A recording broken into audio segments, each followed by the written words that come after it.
북한과 교류 협력을 대폭 확대하겠다는 정부의 이 드레스덴 선언이 발표된 지 1년이 됐습니다.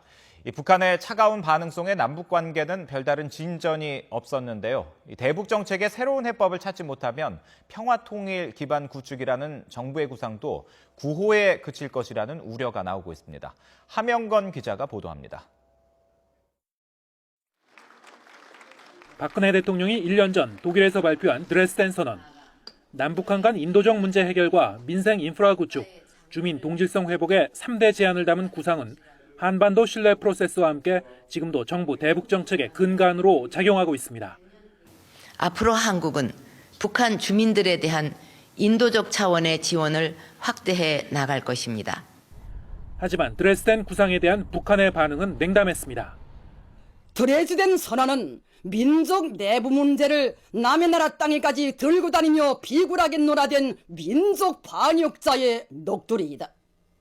그로부터 1년 남북 관계가 제자리 걸음을 걷고 있는 가운데 남북 교류 협력에 대한 정부의 성적표는 초라하기만 합니다.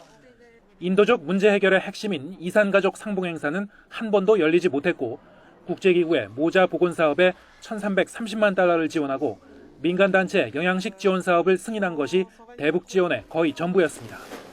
남북러 합작 사업인 나지나산 프로젝트가 유일한 신규 대북 경협 사업이었지만 수익성과 사업 안정성에 대한 불확실성은 그대로 남아있는 상태입니다. 북한이 천안함 피격 사건에 대한 사과를 완강히 거부하는 상황에서 5.24 조치의 해법을 어떻게 찾을지가 정부의 큰 고민입니다. 북측을 대화의 테이블로 끌어들이기 위한 실질적인 전략과 발상의 전환이 관건입니다. 원칙론에 매몰돼서 대북 정책이 헛도는 이런 상황을 극복할 필요가 있다. 그것이 이루어지지 않는다면 한미연합훈련이 끝난 뒤에도 남북관계 동력을 찾기는 어렵다고 봅니다.